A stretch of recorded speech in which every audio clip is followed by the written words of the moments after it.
All right, 97.7 Outlaw Radio FM listeners, you already know what time it is, and right here, right now, it is hip-hop interview segments with DJ Immortal, and we got the one and only, man. We got Loe Badgett right here, live on the line, man. How are you doing this evening?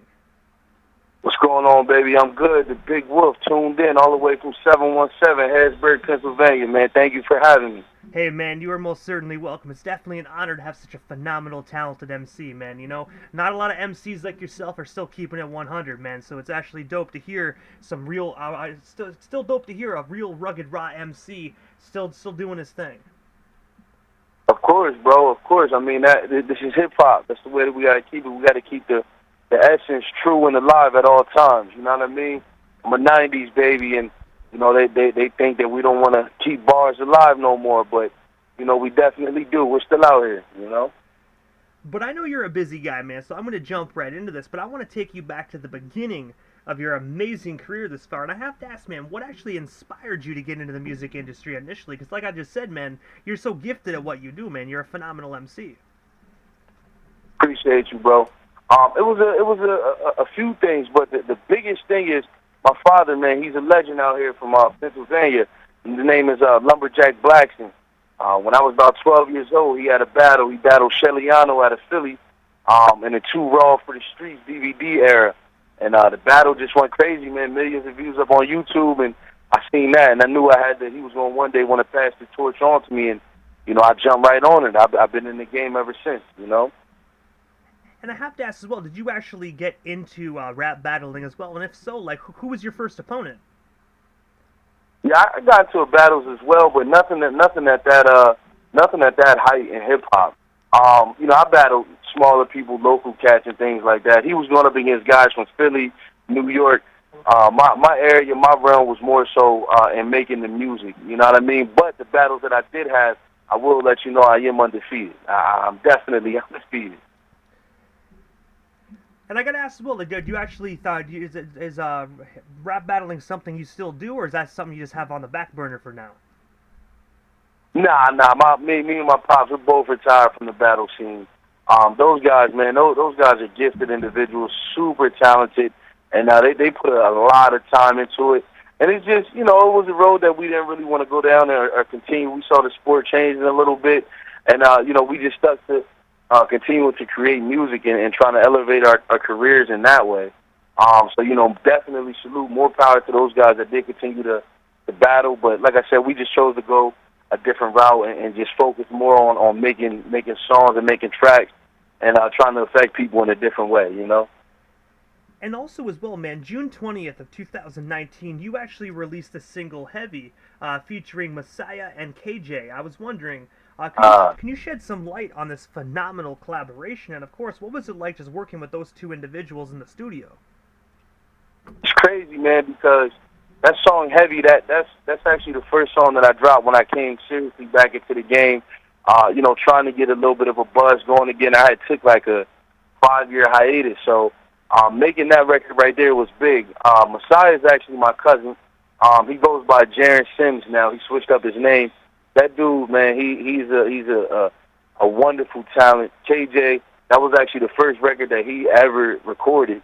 So I mean, I just told him, look, I need something that's gonna hit the streets hard. I need something that's gonna hit the pavement, hit the ground. Let me hit the ground running. And you know, we just did it. I mean, that record, the first bar, you know, of my 16 was, you know, my mama raised a winner, big, black, and handsome. You know, and that was actually kind of like a staple for me for the rest of 2019 with the run. You know, that I heard that at every show, and the record was just amazing, man. That was my breakout record, my come home record, basically. You know, kicked everything off. And I gotta say as well, man, you three had such phenomenal chemistry as well on that song, man. Was still one of my favorites that you actually ever released. Appreciate you, bro. I definitely appreciate you. I mean, we got to lock in and do more. I actually just got done talking to them boys the other day, and we were talking about doing something here in the future.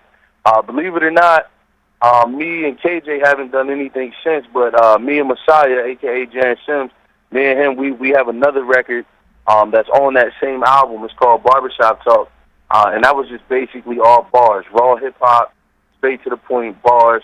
And, yeah, we definitely do have amazing chemistry. Like I said, that's family. We all grew up together. And, we all cut from the same cloth when it comes to being an MC. And also as well, man, you were actually the CEO of Loyal's Entertainment. I was wondering, what actually made you decide to start up this phenomenal company? And of course, what services do you actually offer to the general public today? Yeah, I mean, the Loyals, man, I'm the founder and the CEO. I also have a partner, my partner, D. Driz, major help, financial advisor, as well as he helps out with marketing and advertisement with the label as well. But basically, it was just, we had a few opportunities with some deals that were on the table. We decided to, stick to our own guns and decide to build our own brand. We've expanded the Loyals. It's not only music. We also do trucking. We're all owner-operators in the trucking world as well. We also have merchandise that we offer. We pretty much built it into those three things, and that's been our focus. We own a club here in Harrisburg, Pennsylvania, called Nyrie's. It actually just opened up the restaurant part of it, and the rest of it is getting ready to open up here shortly. So we've expanded the Loyals and the loyalty over everything brand into a few different things, man. So we're trying to make it as big as possible, And also as well, December 7th of 2019, you actually had the opportunity to open up for the legendary Rakim at the Harrisburg Midtown Arts Center. I was wondering, could you tell us a bit more about that phenomenal night? And of course, did you have the opportunity to meet the god Rakim before or after the show? That night was legendary, man. That's probably the best show I've ever did. And it's crazy that you just asked me that, because I was just thinking about that show the other day. That's crazy. But no, that night and that show was absolutely legendary. Packed house. I don't even remember how many tickets were sold, how many people were in the building. I just know it was super packed at the HMAC. That show pretty much put us on the map here in my city, man. And just opening up for Rakim, the energy, the atmosphere. Like we keep saying, it was strictly the raw essence of hip hop in the building. So I made sure my pops, he did the show with me, which is also Lumberjack Blackson. We made sure we gave a crazy show, man, And I actually, unfortunately, did not get to meet Rakim. I did in passing, but not the way that I wanted to. Just a dap up. We shook hands. I got to let him know I'll see him again in the future. And, he, of course, said that we put on an amazing show and just to keep hustling and stick to our guns and everything's going to work out. And, I'm happy to say that everything has definitely been working out since that night. Everything's definitely been working out. Hey, man, you know what? It's not every day. It's not every day anyone gets the opportunity to actually open up for Rakim, man. So that definitely sounded like a phenomenal opportunity, man. Definitely lifted your guys' spirits to keep hustling and grinding. Oh yeah, that's a fact. And like I said, that was pretty much the beginning stages of what was to come in the future, which is what we're doing right now. Like I just tried to explain, or like I did just explain, all these different avenues and doors that we were able to open up in 2021 alone with, the big records that we've dropped, the label, expanding the label into not just music, but trucking and being club owners. It's been a phenomenal ride, man. Seriously. And also as well, man, January 15th of this year, you actually released the phenomenal album Since Graduation 2. I was wondering if you can actually tell us the story behind this phenomenal record, and of course, where can we actually buy or stream it today, if we haven't already done so? Yeah, Since Graduation 2, man, that was my second album that I did ever release. It is definitely an amazing tape. It's basically a journey in the last 10 years of my life. I dropped Since Graduation 1 about 5 years ago, a little bit more than 5 years ago, pretty much explaining everything that's been going on after high school. And Since Graduation 2 was kind of like the wrap-up of that, with the next 10, with the next 5 years after the first album. And I basically just, explained everything that's been going on from, being a father, raising children, various jobs, girlfriends leading up to my wife currently, and it just was a recap of my life, man. And I'm not going to lie, that album actually it changed my life. It did a lot for me mentally. It did a lot for me, financially, as well as helping me get positioned to be where I'm at currently in the game right now. So you can actually stream the album. It's definitely available on all streaming platforms. Loe Badgett. You type that in Spotify, Apple. You can purchase it on iTunes, and also do ship out physical copies. And we're working on getting it on vinyl now as well. And also as well, because I do know that you actually have since graduation Volume 1 as well. I have to ask, do you think down the road you might actually be coming out with a Volume 3, or are you just going to cap it off at cap it off at 2? I'm not sure as of right now. I mean, I pretty much, I made an announcement to the public that I would stop at 2, just because I didn't want to keep tying everything to, so far back in the past. But it's definitely something I do think about, simply because it's a recap of my journey, like a 5-year recap. So who knows? I mean, I love the way that Benny did his 10 and talks. He has 1, 2, and 3, and now he's planning on dropping 4. And I love the way he explained it. That's just from an old street that he grew up on. He's telling all the stories from that street, and it's just all about experience. So who knows? We might get a since graduation 3 here in the future. I gotta say, I really enjoyed the first 2, man. So I'm hoping there's a 3. But at the end of the day, I think anything you drop, man, we most definitely are going to enjoy. Yeah, definitely. I mean, right now I'm working on the album Facts Over Feelings. It's definitely going to be a really, really big tape. It's already looking amazing. I dropped Extra Clips. That's the first single from the album. It's almost at about 80,000 views on YouTube right now, featuring my man Loe. And I just released the second single about 3 weeks ago, maybe a month ago. Sorry, I can't forget I remember off the top of my head, but it's called Survived Everything, featuring Reef Hustle, as well as my man Loe, and that's almost at about 10K views right now. So, yeah, Facts Over Feelings, this album I'm about to drop here in January, it's looking pretty good, looking pretty big. And I gotta say as well, man, you have done a phenomenal amount of work with Reef Hustle as well, man. A lot of people don't even realize that he did some big things as well, like work with Big Pun and the whole Murder Squad camp for a while there back in the day.